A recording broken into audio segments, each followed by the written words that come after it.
Hi, I'm Gary Hamel, here with my colleague Michele Zanini. Welcome to the New Human Movement.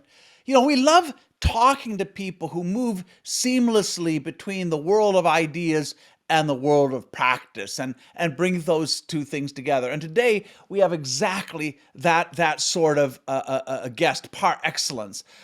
Frances Wesley is the J.W. McConnell Chair in Social Innovation at Waterloo University in Ontario, Canada. She also spent many years at McGill University in the business school, working with Henry Mintzberg and others, so has a deep grounding in business and strategy and the realities of organizational life. Frances also spent time at the University of Wisconsin working on environmental issues, and perhaps maybe most important for our conversation today, she spent years teaching people how to change complex systems. She shared some of that learning in a book called Getting to Maybe. Highly recommend that to you. Has written a lot of other things, scholarly and popular press. But today we're going to talk to her about this challenge of large scale system change. And Frances, welcome and thank you so much to our conversation here. It's a pleasure to be here, Gary. Let me just set up a quick bit of context for our listeners and why we're talking to you about like system change. And those who follow our podcast, read our work, they know that we're passionate about changing the way our large organizations work, that they tend to be inertial, incremental, disempowering, and there's a whole bunch of data that backs up kind of these disabilities. But I think we also all know people who work in large organizations, they know that those organizations are kind of they're complex systems. It's not easy to change them. We sometimes represent the management model like this. So if I'm working three or four levels down in a kind of authoritarian, rule-driven, disempowering, innovation-phobic organization, i.e., in a bureaucracy or the average organization, it can seem incredibly daunting to change. We have processes for everything, for resource allocation and planning and compensation and performance.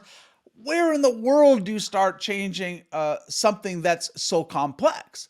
And then if you level up for a moment from my own institution, which is complex enough, every organization is part of a bigger ecosystem that includes investors and regulators and consultants and business school faculty that kind of all together perpetuate this old thinking about how our organization should work. So it's pretty challenging to think about this as an individual.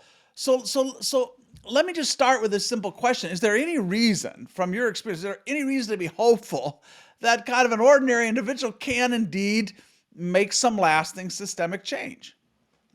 I think absolutely. On the other hand, I do think we have to think about ordinary individuals collaborating. It's hard for me to imagine a single individual being able to make that kind of change. It really requires different people almost positioned strategically in different points in the system working together. But when you have that phenomena, you absolutely can make change. But presumably somebody gets that ball rolling. So, if I'm sitting there looking at something that seems less and less tolerable to me, what you're saying, I guess, is the first thing is like recognize you're not alone and reach out. Yes, recognize you're not alone and reach out and recognize that you said yourself, you're dealing with a highly complex system. So, very deliberate strategy isn't going to work.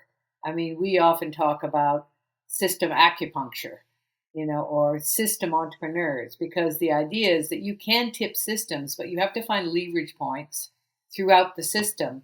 And if you exercise pressure on certain kinds of leverage points, then you're much more likely to be able to produce, a cascade of change. Whereas if you sit down and sort of think I'm just going to plan all my steps out and, I've got the reins in my hands and I'm going to drive ahead, you're likely to run into a wall. So are you saying that what you have to imagine, what you have to help is something that's like much more an emergent process rather than all orchestrated and kind of with a big blueprint at the front end? Yeah, I think emergence defines complex systems. That you don't get shifting patterns except through emergence. So then the question becomes, how does an individual actor work with emergence in a complex system. And at first, it might seem kind of impossible, like, all these forces so much bigger than the individual, and they're shaping and continuously shaping a system that you're in. And yet, you could also think of it as sort of riding energy flows. So, if you can actually get a good enough handle on where the energy flows are in a particular system, you can ride them and take advantage of openings and direct them. I say in concert with others. It still doesn't feel like a deterministic, marching towards a goal, but as you begin to get a sense, as the people I've worked with, as they begin to get a sense of what that looks like in practice, they begin to shift quite a bit how their strategies and what they're doing. So, So maybe you could unpack that with a little story of some sort. okay, I mean, who I know, in one of your articles, and you just used the term already, Francis, you talked about a system entrepreneur. yes, Peter Singh talks about a system leader. yeah. So give us an example, and what are the skills, the attributes, the steps that somebody needs to take to play that role? Well, yes, I'll give you an example. This is one I've used before, but it's such a nice, clear cut example of the whole process. Is a man named Alec Mansky who has spent his career working to try to find opportunities for disabled individuals. And he started out, as many people do, with trying to create opportunities for his own child. And he was an organizer, in his early days as sort of an activist. So he did the classic thing of getting a group of people together in his basement and thinking about what can we do to ensure that our children are safe and secure, because there is a concern that disabled children are outliving their parents in the way they never have before. So that's something that's changed, right? So he started to do that, and they came up with this idea that they were going to try to create a kind of circle of support for people who were disabled. So it wasn't just the parents they were counting on.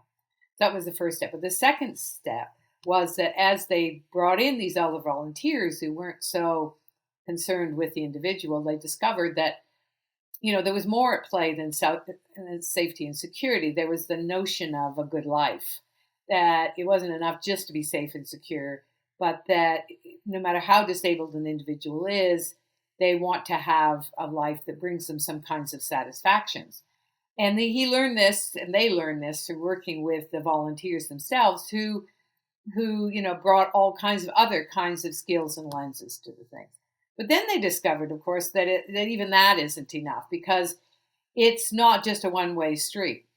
And they began to discover from the volunteers that it was a two-way street. That in fact, volunteers who got very involved gained as much from it as the disabled person did. So they then moved to this notion of belonging, which is the idea, and this is all emergent, that in fact, disabled people needed to belong in the same way that people without a disability. They need to feel they could contribute. They need to feel that they could have some life satisfactions, and that they are included in the same way as any other citizen. It's a give and take, not just a give, not just something you're doing for them. So along that line, at that point, he suddenly began to realize that his model was very, very successful, and like in many voluntary or social sector organizations, he and his wife were running faster and faster and faster just to keep up with the demand. They were exhausted. They weren't really, more resources weren't pouring, and they were just having to do more themselves. And so he finally realized that he could do this his whole life, but the system wasn't going to change. In fact, if he wasn't doing the heavy lifting, the chances are the whole thing would collapse. So at that point, he actually made the choice to move to the system level. And he thought, what has to change in the system in order for this to go away? So, you don't need me running as fast as I can to stay in the same place. So he parsed it out, and we actually started working with him around then. So there was a lot of give and take. I don't, so we were mutually influencing each other at this point. But he laid out 3 areas. One was the cultural area. And so what he began to do was try to bring in people who are cultural influencers, people who do the airport books that everybody reads, the Canada's Thomas Friedman's, that kind of person.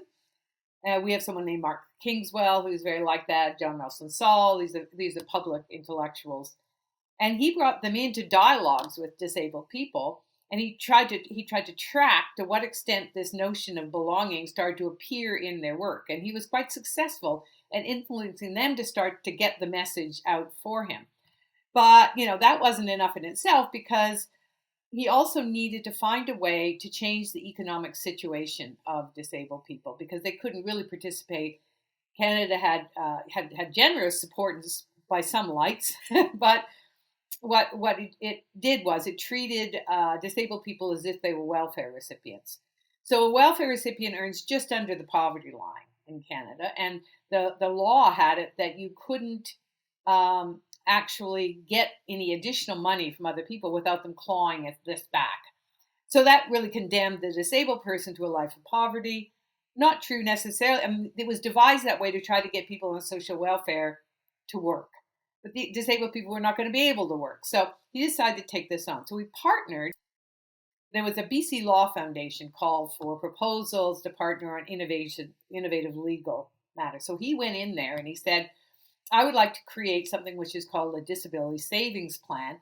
And I would like to be created in such a way that is an instrument where anyone who's associated with the disabled person or the disabled person themselves can put money into a fund for this individual, and that the individual can draw it back under some circumstances, but much more liberally, without it impacting their disability payments, which they get, right?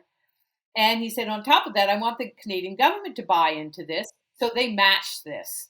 So every 1,000 that we put in, the government puts in 3,000. Now, there was a bit of a model like that. We had the Registered Retirement Savings Plan, which had a government matching funds in it, et cetera, too. So in order to do that, he had to start dealing with a whole different group of people. He had to deal with people in the federal government. He had to make contacts in there. He had to work with the major banks, and they were successful.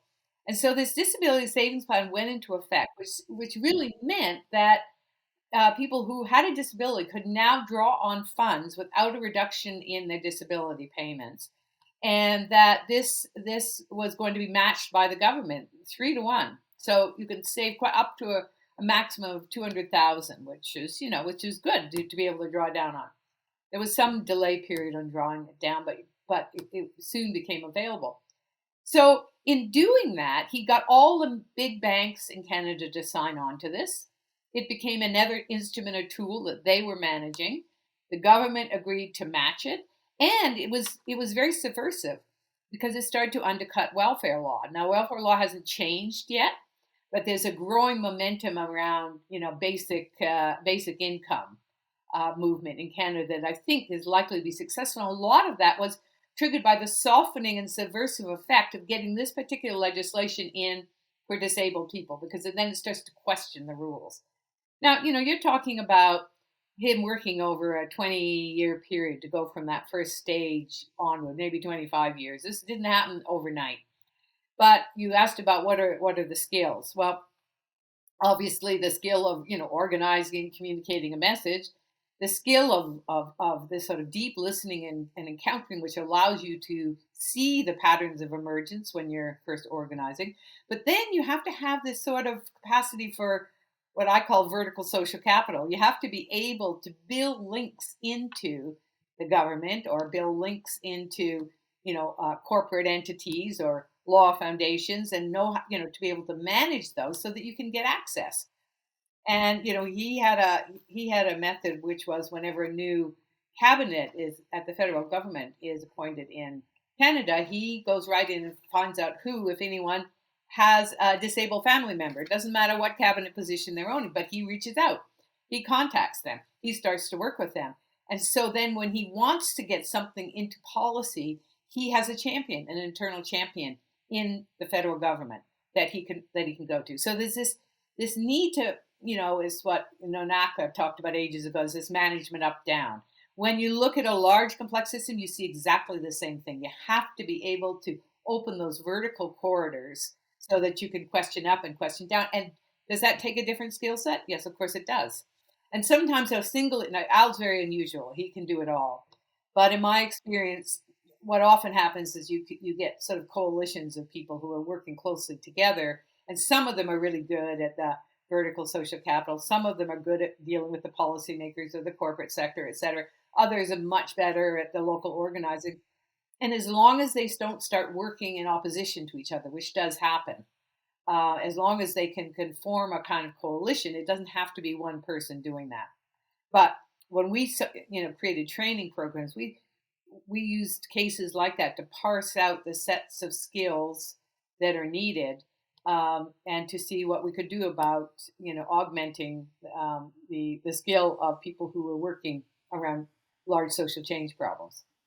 I mean, beyond the sort of perseverance it requires, and I think that is an important point. You talked about this over a period of decades, and if you want to make system change, you need to be kind of all in, right? I mean, you need it. It doesn't mean that you can't see progress at every step, but Yeah. that perseverance seems important. But what you're also describing, Francis, is someone who is perpetually in recruitment mode. Like every Hmm. conversation, every constituency, they're asking, how do I find a point of connection? How do Yes. I reframe this problem so it's interesting to them, interesting to Yes. this person? Um, is that a fair That's a summary? very fair assessment. And you do normally associate that with someone who's very passionate about a particular issue. But one of the things that we learned, and that we learned when we were working with doing these training programs, is there are some individuals who just have very good system or institutional entrepreneurial skills. They're really good at the selling up, at connecting to multiple different kinds of organizations, as sort of working at the level of the institutional field, if you will. And they don't aren't necessarily attached to a single issue, but they want to create change. So they will offer their services or attach themselves to various projects that they think are important in that regard. So they move around. They don't necessarily stay with one issue forever, but they know how to do what they do, right? So Yeah, they Francis, yeah, sorry. It also sounds like there's a bias towards action, and that it's through actions that you actually internalize new behaviors and generate new insights that you could hardly ever have foreseen before you actually embarked on the actual course. And so yeah. I just was wondering if you could expand on that, because it sounds like in a way you need to out of act your way into a new way of thinking, or act your way into a new set of perspectives that then will open up new possibilities. I really like that definition, because in complex systems, the only way you actually learn is by acting. So you have to poke the system to see what happens. You don't really know. You do have to go back and forth between what we call standing still and action. So you have to take stock repeatedly at what's happened in the system, what things have changed, because unexpected things arise all the time. I remember once hearing a presentation by a man. This was almost been 10 years ago, I guess, and it was the U.S. Initiative in Homelessness, National Initiative, and he was heading up the New York effort. And he said, and I thought this was such a great example of emergence and how complex these systems are, that decided, they parsed out, they did their analysis, and they decided that the lowest hanging fruit of all the homeless people were young uh, homeless males, and that they had to take these young homeless males. They could get them back into the workforce, get them in shelter, and that would be the first thing they should do. So they devised a set of programs for intervention at that level, and they were very successful. So they were able to go to those people and to actually add it up. I mean, they could measure their impact on that. And so they were all about to break out the champagne when somebody mentioned that there had been an exponential increase in violence against street women. And who would have known that the presence of young street males was a deterrent of violence against street women? But this turned out to be the case. They didn't know that. The only way that they could find that out was to have poked that system. But every innovation or change has a potential shadow side. It has almost inevitably a downside, because as you shift your attention to one part of the system and and initiating change there, there is likely to be a problem emerging in another place. And so you have to be prepared constantly, not only to be selling all the time, but being prepared to pivot as you see what emerges when you're poking the system. And that's not easy. that's not easy. And yet we published a book a couple of years ago that were a whole series of cases on historical cases of system change, where you'd actually managed to transform the system right up to the legal system. And we tracked them back to, well, where did those start? And it took really a long time. I mean, the shortest was about 50 years. The longest was a couple of hundred between when the idea first emerged and when you had clearly a change system. So it wasn't fast.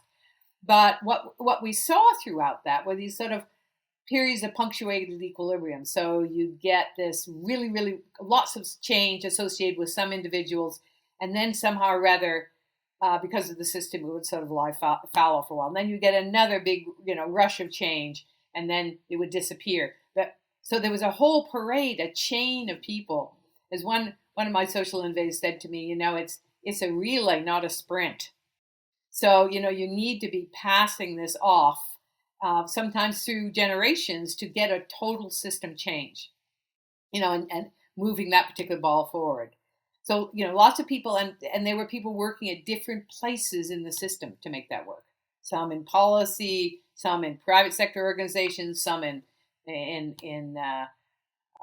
voluntary sector or social sector organizations. I mean, they moved around who was carrying the ball over time. That's such an important perspective, and it circles back to that perseverance because you know there's some of these things. Yes, you need to be able to see progress. You need to know that something's gotten better.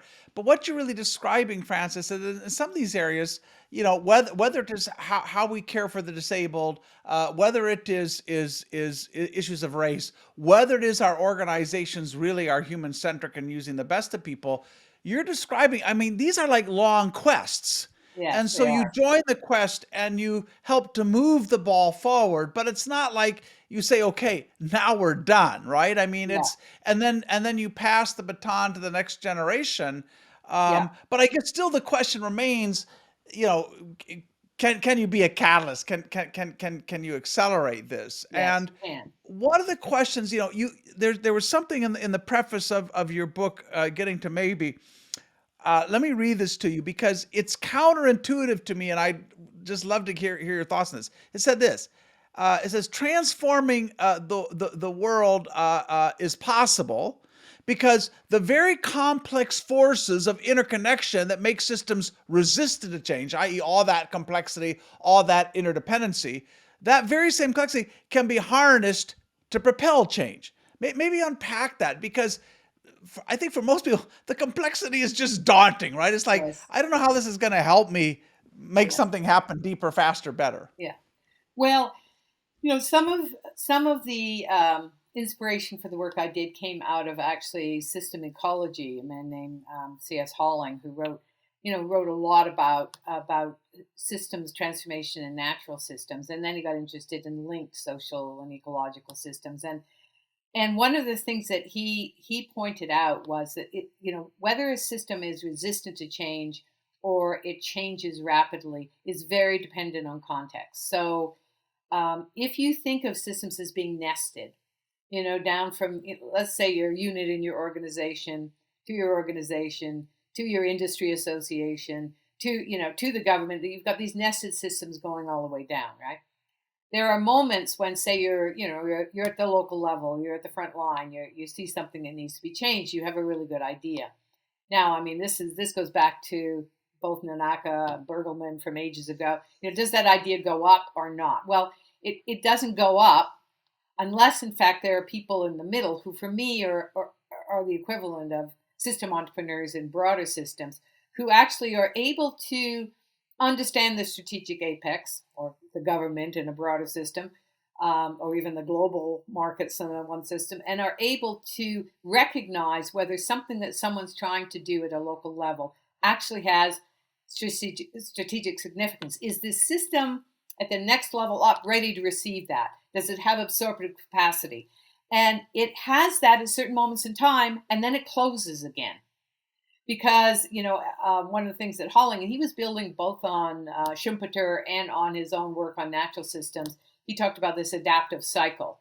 And his argument was that, resilient systems are always cycling through, it looks like an infinity system. And so there are certain points when things kind of release and there's a sort of disorganization, and then you go into what he calls the back loop. And if the level that you're at is, releasing and it's disorganized, and you're at a lower level, and you have an idea and you have someone who connects you to the next level, you can plant that idea very, very rapidly.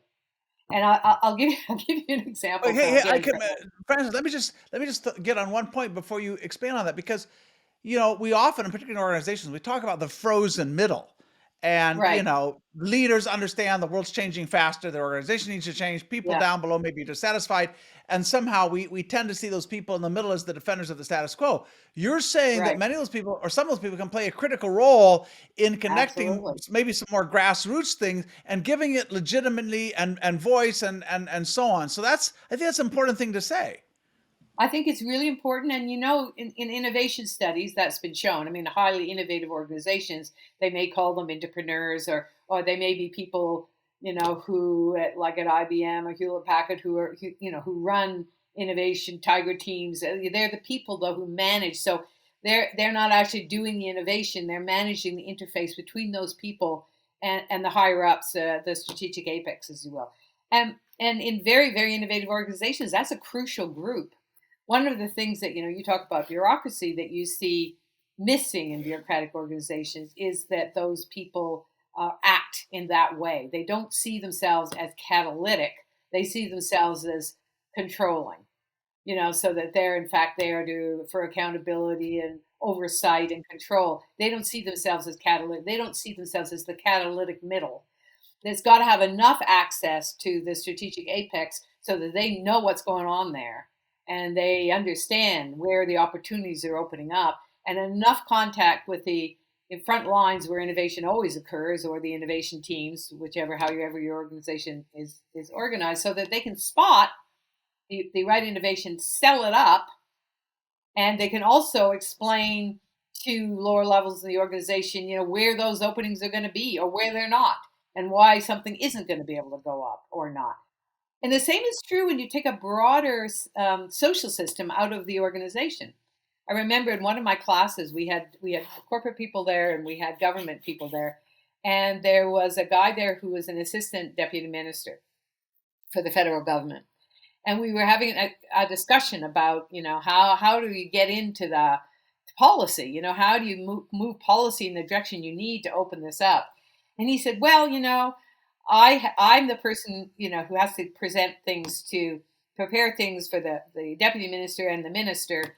And he says, the minister will come down on a Monday and say, I need a policy about homelessness and I need it in 24 hours.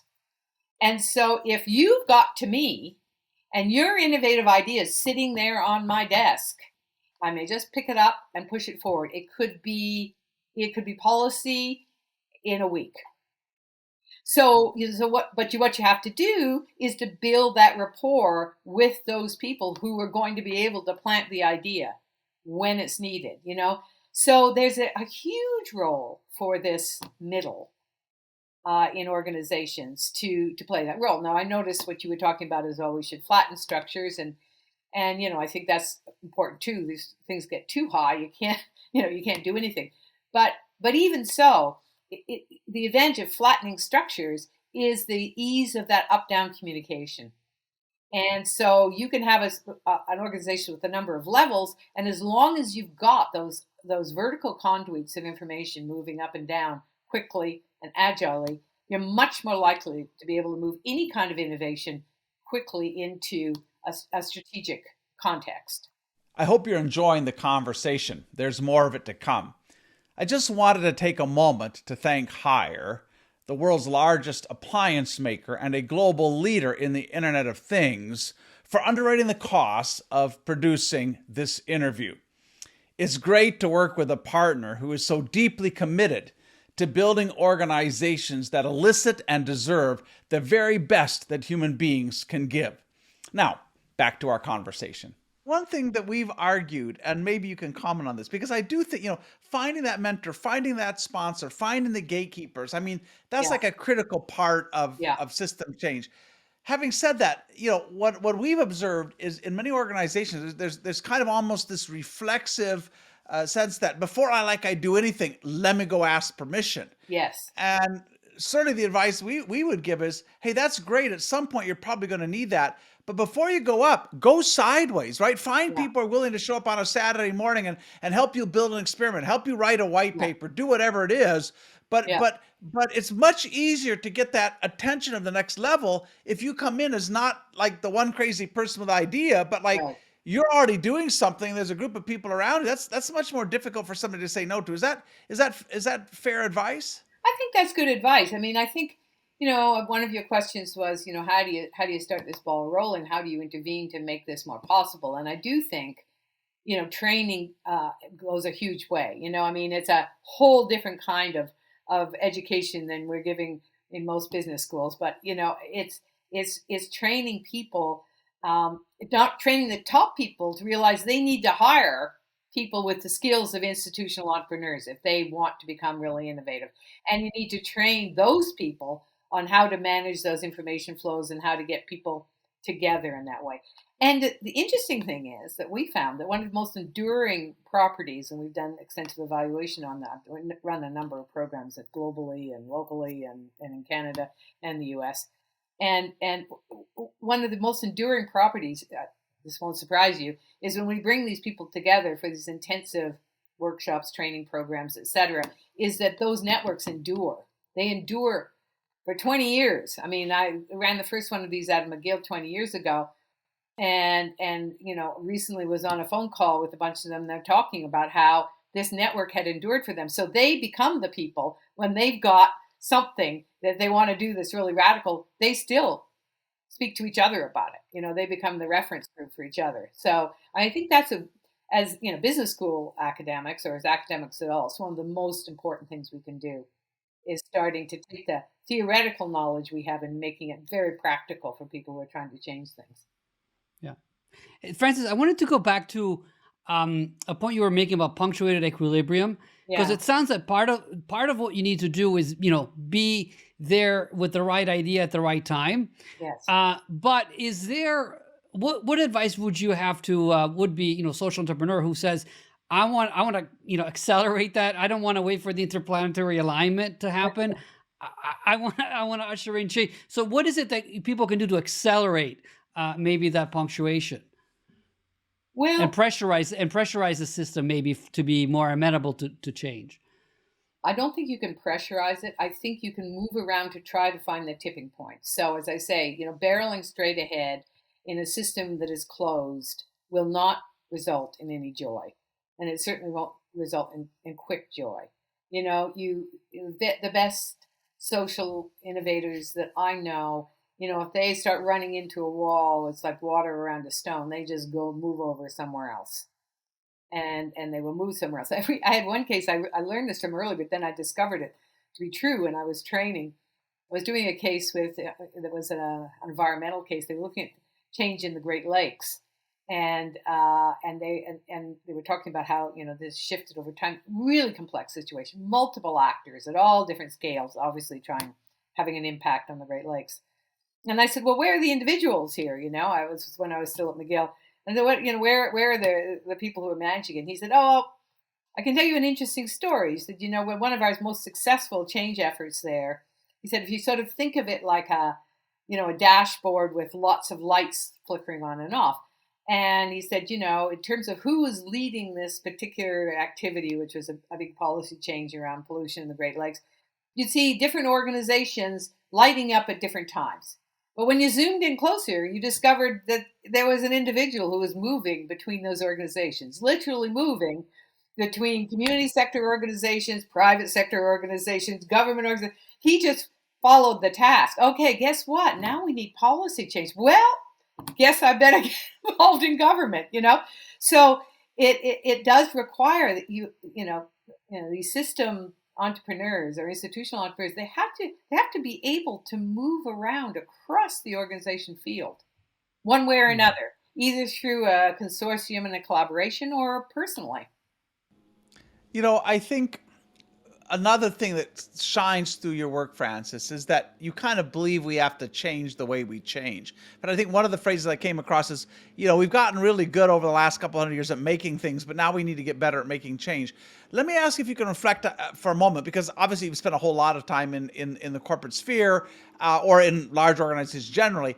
And you probably are pretty familiar with a typical kind of like top-down change program. We get the experts together, we Yeah, identify the problem, we architect something new, we change the structures, we write the new KPIs, we devise the new training program, and so-called we roll it out, we right. cascade, which I hate that word, but we cascade it. Like, what's wrong with that approach, given the sorts of changes that we have to make now that are more complex, where you can't necessarily always see the end from the beginning? It's as much a process of innovation as it is of just like programming excellence. Like, in what ways do we have to like really think differently about change itself, particularly those that are at the top of the organization and maybe familiar with those old change models? I think it's just that it's too small, Gary. It's like, in one of the terms we sometimes use in social innovation, and to be fair, again, it was the idea originated with Halling, but we call it snapback, which is that if you're at this level, you can change your organization all you want, but the next level, whether it's government or industry or whatever it is, or the important players or the market, they will be pushing back against that. And so when the individuals involved move on, which they inevitably do, there's this pressure to snap back to the configuration it had before. So snapback is a real danger of any kind of system change, which is why, in a sense, you have to align. You do have to align. If you really want it to move quickly, you have to get ready and wait for the openings that are happening at other scales. And crises are often openings like that. You want disarray at the next level, whether it's economic disarray, social disarray, cultural disarray, caused by all kinds of things. Then you're able to move upscale much more quickly.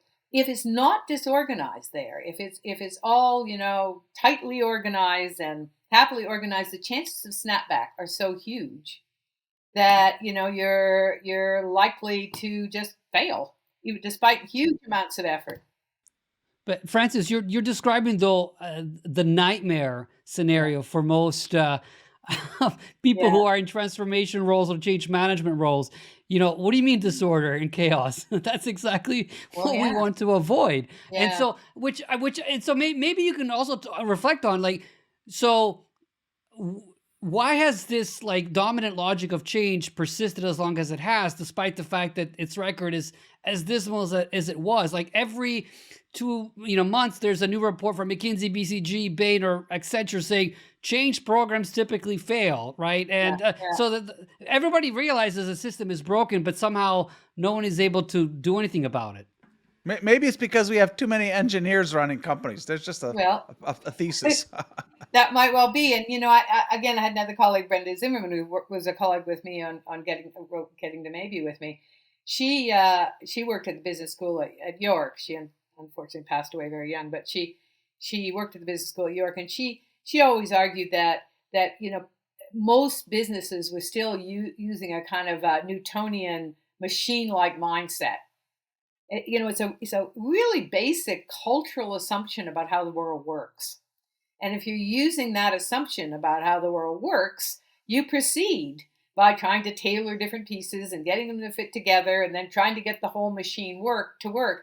But in fact, if you switch your viewpoint and you look at things from a complexity viewpoint, which is coming out of physics really, and quantum physics, and all that, you realize that complex. It's not that complex systems have no patterns, but their patterns certainly don't look like machines, and they have different properties.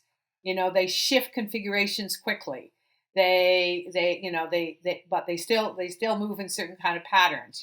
It's not always clear why they shift positions, and you usually can't attribute to leadership or deliberate strategy. It's a kind of a process of rapid mutual adjustment, and it happens in the between, in relationships. So All I'm saying is that once you switch your mindset like that, it isn't so scary. It's just really different.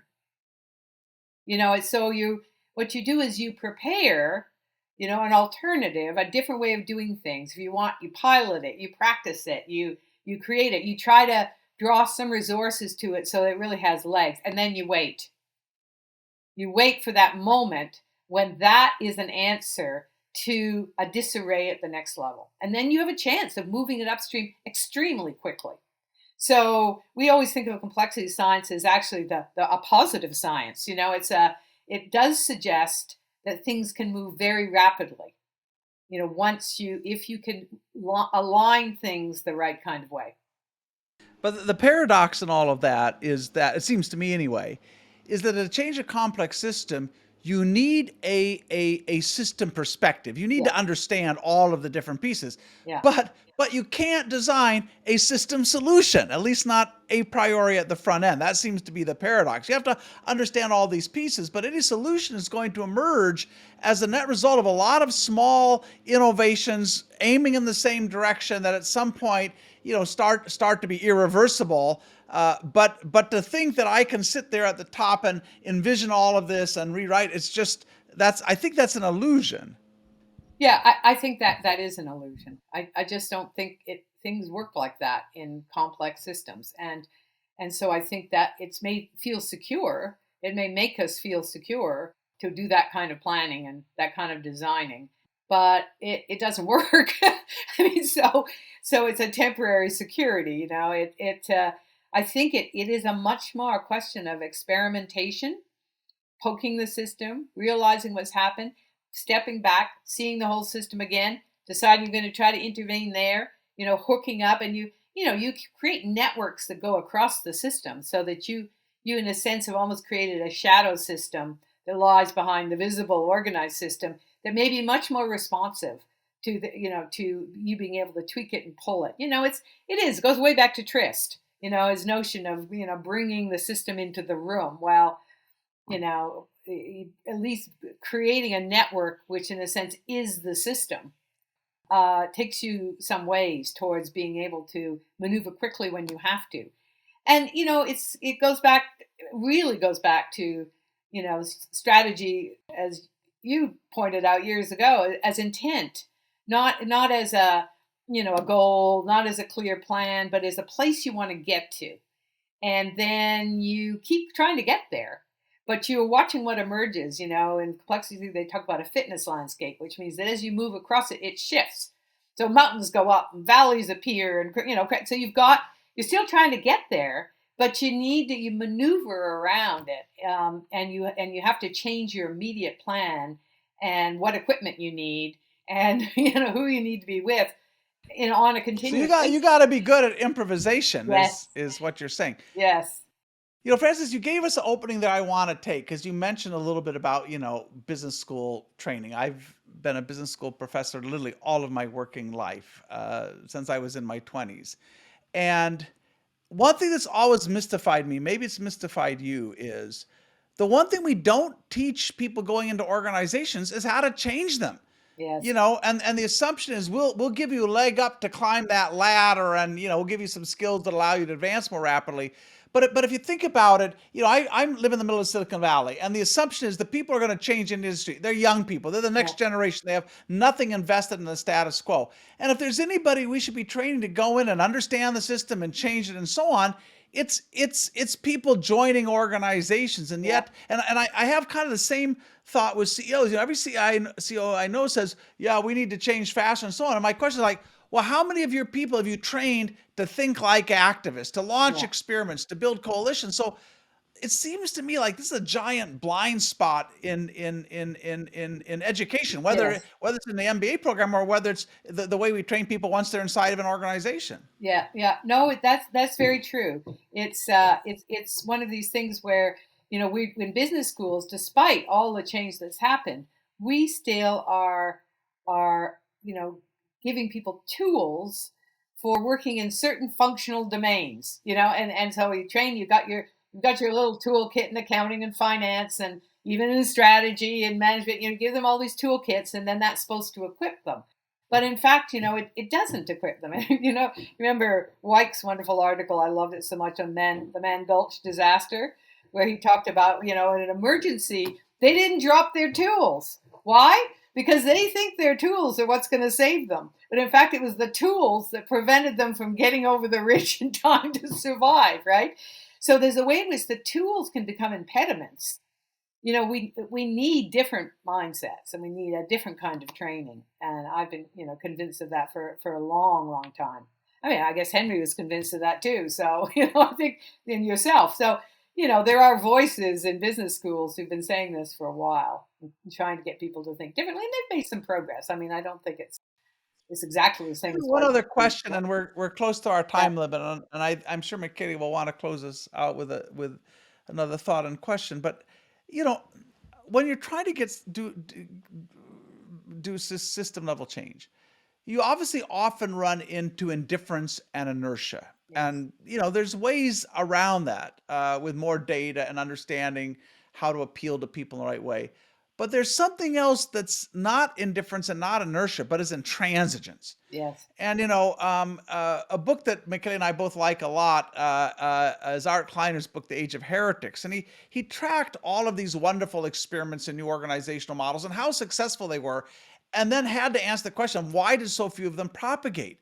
And his Yeah. basic answer is, the empire struck back. That Yeah. when you have people who spent careers accumulating positional power and building their fiefdoms and climbing the ladder, now suddenly you have a plant that's running with no managers at all. It was just Right. like too uncomfortable. So, do you have a tip or two about what do you do when you're not fighting indifference or ignorance, but you're really up against people? The changes you want to bring about really threaten their sense of self Yeah. or their self-interests. Well, again, the best social innovators I know would say that when you run into that situation, you should probably change organizations. You have one life, one amount of energy, one life to live, and you can run against that wall the whole time. But there's lots of avenues, but it may not be the one you're looking at.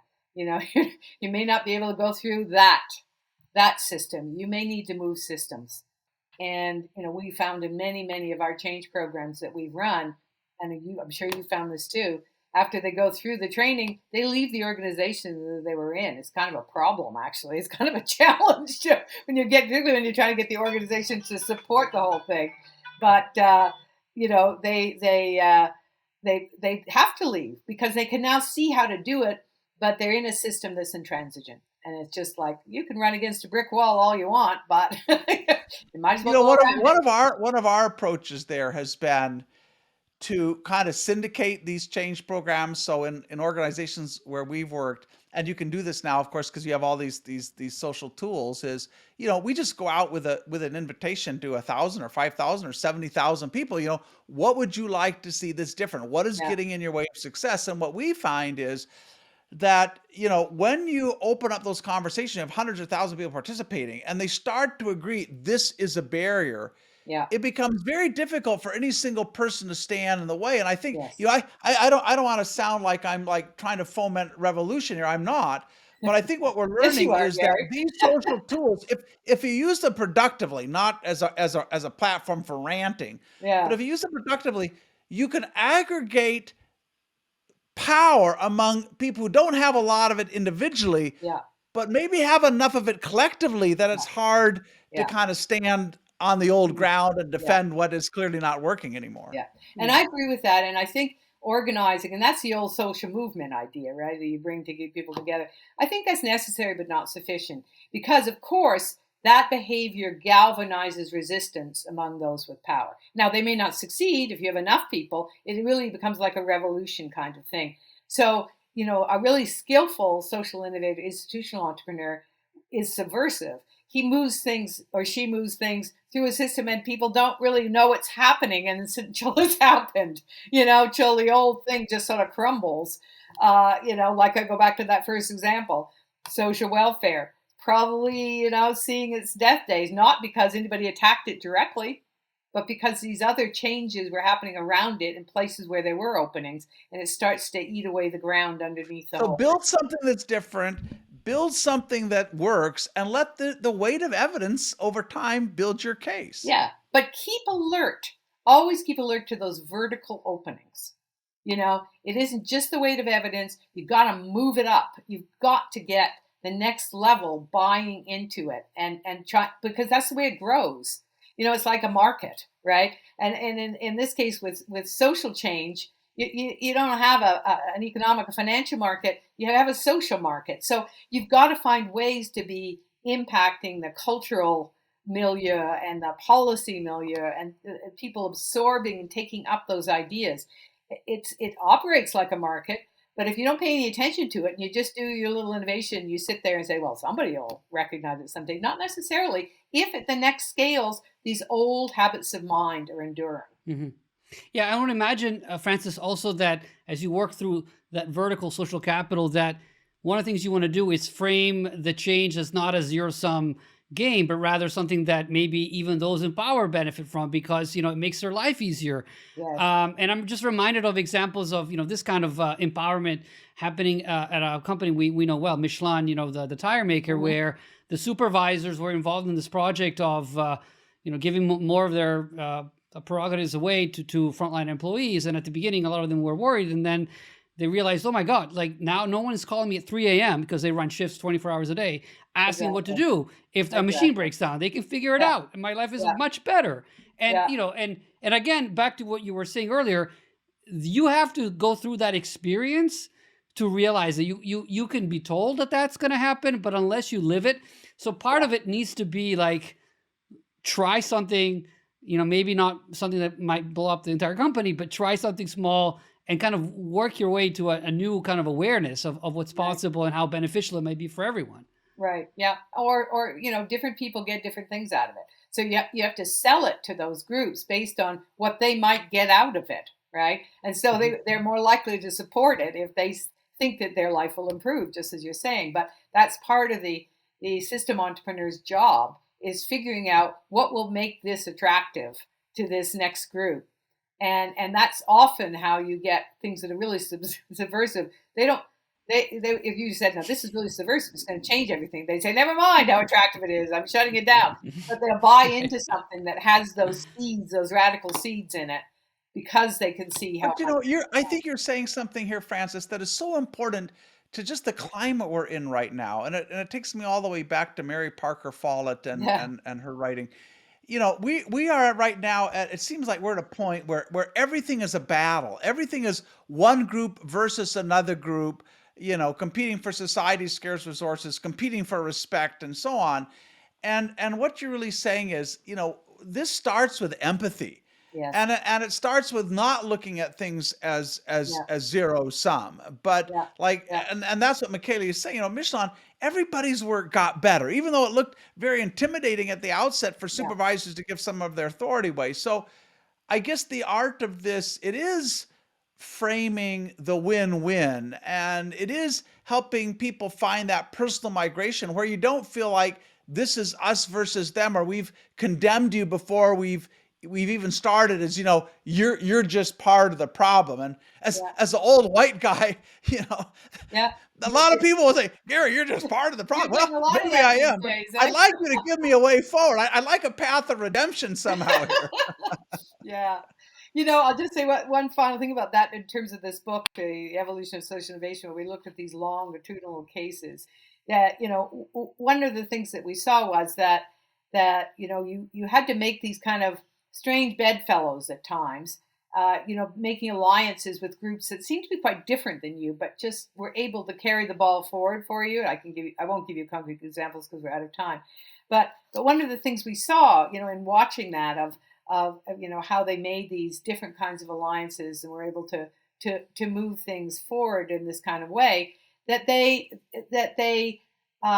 in the process of doing that, were able to find these kind of redemptive openings, as you say. They found over time that they could push the idea forward. Now it picked up some residue of these strange bedfellows as it went along, and a lot of the next set of anomalies they had to face was because of that.